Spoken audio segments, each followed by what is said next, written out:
அருகம் புல்லில் அசைவது யாரு?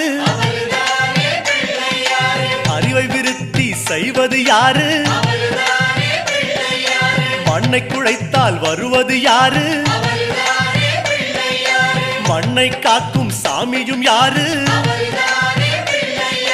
வெள்ளையருக்கில் உள்ளது யாரு? வெற்றி கொடுக்கும் நாயகன் யாரு? முன்னே வந்த சாமியும் யாரு? அவரும் வாழ்வது எங்கே கூறு?